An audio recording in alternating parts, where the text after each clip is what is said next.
Well, welcome to Focus Today.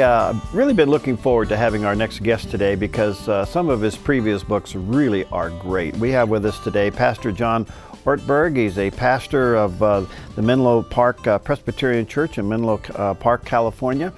But a couple of books that he has authored before, When the Game is Over, It All Goes Back in the Box. Did you read that book? It's a good one. And The Life You've Always Wanted, and If You Want to Walk on Water, Then You Got to Get Out of the Boat. And today we're going to talk to him about his latest book, Who Is This Man? The Unpredictable Impact of an Inescapable Jesus. And he covers 2,000 years talking about the Lord. And so, John, what a delight to have you on the program today. God, Perry, I just feel great listening to that introduction. That's so gracious. Thank you very much. Well, your previous books are outstanding, and I'm excited to talk to you about this one. This is really quite a span because you're talking a lot of years here. What inspired you to take this topic on? You know, I actually did a talk one time about Jesus' impact on the world and impact on history, and I thought, so I do a lot of talks, and this one felt like it's not really exciting, not a lot of illustrations or application or stuff, and I thought it'd be just kind of a throwaway. But the response just to the topic was, I've never gotten a response to something like that before, and what I came to realize was most people just have no idea of the impact of Jesus on the world, and it just makes you realize what a remarkable person he is, and like it's no wonder we love him so much. You know, if I was back in Bible college, I'd probably grab your book and turn it into a thesis for a PhD.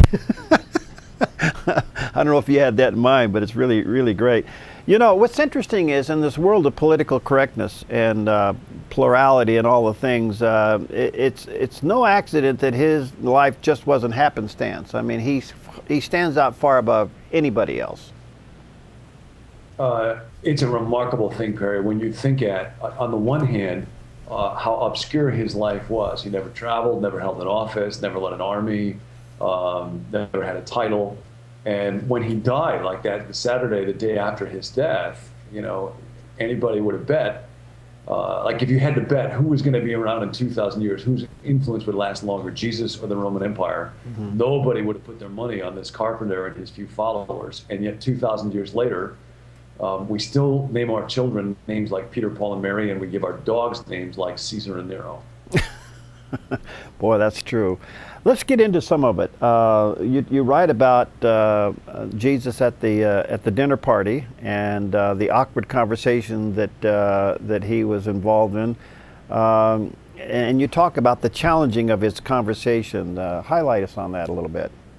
Well, you know, one of the most striking things about Jesus is that every human being he talks to, he treats them with immense dignity. And, you know, in the ancient world in general, there's so many ideas that have become part of our broader society that folks don't realize came through Jesus. And one of them is the idea that every individual has immense worth and dignity. And this was really founded in the notion that all people are made by God and are loved by God. And the thing about Jesus is he just lives this all the time. So yeah, there's a chapter in the Gospel of Luke, and we often think of Jesus as this kind of meek, mild character, but he's at this dinner and there's a guy that shows up and there's Pharisees there and the guy is diseased, and so it would have been considered kind of bad manners for him to even show up at this dinner. And if Jesus was a polite guest, he would just ignore the guy. But Jesus is not polite, and he actually highlights the man's presence and says, you know, what's better to heal somebody on the Sabbath or to not to care for him? And he goes from one awkward moment to another, putting everybody on the spot in terms of what does it look like to treat every human being with dignity. And that's the kind of thing that got Jesus in a ton of trouble. And eventually, of course, got him killed. But over time, this idea that every human being in Jesus' day could be a leper, a Samaritan, a prostitute. Every human being has dignity, has worth, and everybody that's suffering has a claim on my compassion. That idea changed the way that we think about the expression of compassion. Wow. I mean, just that thought right there alone could impact what the church is doing today, because we're seen pretty much as bigoted and legalist. You know, I couldn't agree with you more, Perry. When you look at how the church grew, because again, if just any person, whatever they think about religion, whatever they think about God, if you just consider Jesus as a guy who lived and died, and then this movement, it's extraordinary that it had no money, no connections, and it didn't grow primarily because it got better at arguing about religion than anybody else. It grew because there was this group of people that, when there were epidemics in the ancient world, and Zeus never told anybody care for the dying, but Jesus did, and so there would be tremendous need, and there was this one little community of followers of Jesus, and they would take sick people in, even if they didn't know them and weren't related to them. And over time, a guy named Benedict, a follower of Jesus, about the 4th century, began what was essentially the first hospital, and then hospitals got connected to monasteries, and eventually organizations like the Red Cross or YMCA or World Vision. So often when you look at a hospital, it'll have a name like Good Shepherd or Good Samaritan, and these really are ripples of Jesus' influence in our world. There's a tremendous lesson here. If Jesus treated everybody with dignity, shouldn't we be doing the same thing, even those that we disagree with? No, the real striking thing about Jesus, there's occasionally you'll see a story where it talks about him going over to the other side. It was the other side of the Sea of Galilee. And part of why that was so striking is because that was a place that was viewed by most folks in Israel as darkness. Roman legions were garrisoned there. They thought of what were called the 7 nations of Canaan, like just other people, bad guys, people not on our side, were over there. And Jesus goes over there and he treats the people on the other side like they're on his side. It's like Jesus thought every side was his side. And his love for people who were thought to be other, not like him, that's one of the most striking things about him. And part of what I'm hoping so much, Perry, for this book is that it can present Jesus as he was in a way that transcends, so many of the barriers and the us versus them and our side is better than your side stuff that even for followers of Jesus, we can fall into so quickly.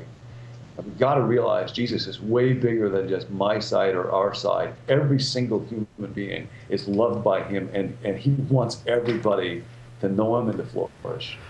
Well, and yet, John, you describe Jesus in the book as a dangerous man. What makes him so? Well, a lot of the picture that people have of Jesus is this kind of meek, mild, real sensitive character who hangs out with children, and there's always sheep around him, and would never say anything that offends anybody. But you don't get crucified for saying, "Let the children come to me." And he did say, "Let the children come to me." But because of his belief in God and his belief that all people are made in God's image and ought to be treated in that way, that can be real threatening to people who are in power, both people who are in political power, like when Jesus says, "Give to Caesar what belongs to Caesar, but give to God what belongs to God." Well, that idea that there's things that don't belong to Caesar would not have been good news to Caesar. So that's a real dangerous thing to say. And when he talks to religious leaders, calls them hypocrites. And Jesus really is the first person to use the notion of hypocrisy as a moral critique for religion gone bad. And it made people furious. And to this day, people who love Jesus, there will be movements of reform that threaten folks that have power. Jesus has always been, he was in his day, a highly dangerous person, and following him remains a real dangerous thing to do. John, you do kind of focus on the word hypocrite in the book. Jesus used it 17 times in the New Testament. That's a pretty sharp word to use, and in some cases he used it extremely forceful. And he also picked up a whip and he went after some people. So there's a side of Jesus that is not soft. No, his intensity, his devotion to God and this kind of burning passion inside of him was, could actually be frightening for folks. And it's very interesting, this word hypocrisy, because in our day, there's a little book that came out a couple of years ago, Unchristian, that finds that the charge that Christians are hypocrites is one of the most keenly felt for folks outside the church. And of course, I've been a follower of Jesus for a long time, and it's in me all over the place.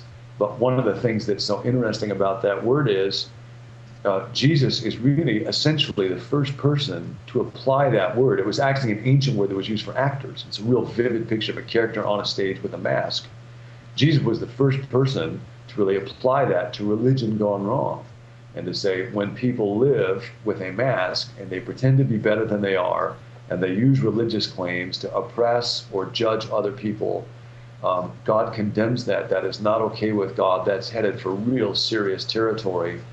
Ironically, even when we talk about hypocrisy in the church, in a way, we're paying tribute to Jesus, because nobody ever went after religious hypocrisy with more zeal than Jesus himself did. That's something that, you know, a lot of non-believers will recognize the person of Christ and his existence in history and his impact upon humanity, but they can't connect that information with his divinity. How do we help them bridge that gap? Well, you know, that's one of the reasons why I wrote this book. I'm so glad you raised this issue up, Perry.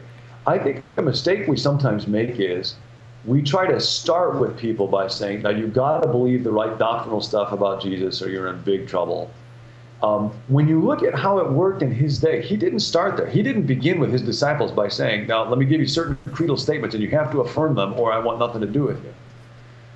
There was a great invitation in the New Testament where one guy's talking with another guy about Jesus, and the second guy's skeptical, and the first guy says, well, just come and see. And the way that it worked is people would be around Jesus, they would listen to him, they would learn from him, and they would become admirers of Jesus. And then after admiring him, they might become a follower of Jesus. And then as they followed him, they came to see, well, I can not only trust him with my life in this world, like my money, my relationships, my time, but I can trust him with my destiny through eternity. But that really came at the end of the sequence where they got to know him and then they admired him and then they followed him. It wasn't at the very beginning. So my hope with this book and my invitation for anybody listening to us is, if you don't consider yourself a believer, you're not sure what you think about God, just start here. You could be an admirer of Jesus. And if you really do think, maybe he was a good man, maybe he was a good teacher, we all got to learn someplace, how do we live? And a lot of folks, you know, we never get intentional about that, or we learn from reality shows or celebrities. Well, if you really do admire Jesus, take him seriously as someone from whom you can learn how to live. How do you forgive? How do you deal with anxiety? How do you deal with money? Jesus had the best information on this stuff ever. And I think if somebody becomes an admirer of his, and then they actually try living what he taught, and then they actually discover he knew what he was talking about in that field, then it becomes natural. They think he knew what he was talking about everything, and I can trust my whole life and my eternity. I'm fascinated by it, and I love your style, Pastor John. This is outstanding. It's called Who Is This Man? The Unpredictable Impact of the Inescapable Jesus. There it is. It's put out by Zondervan. Check it out at Evangel or online at Amazon or Barnes & Noble.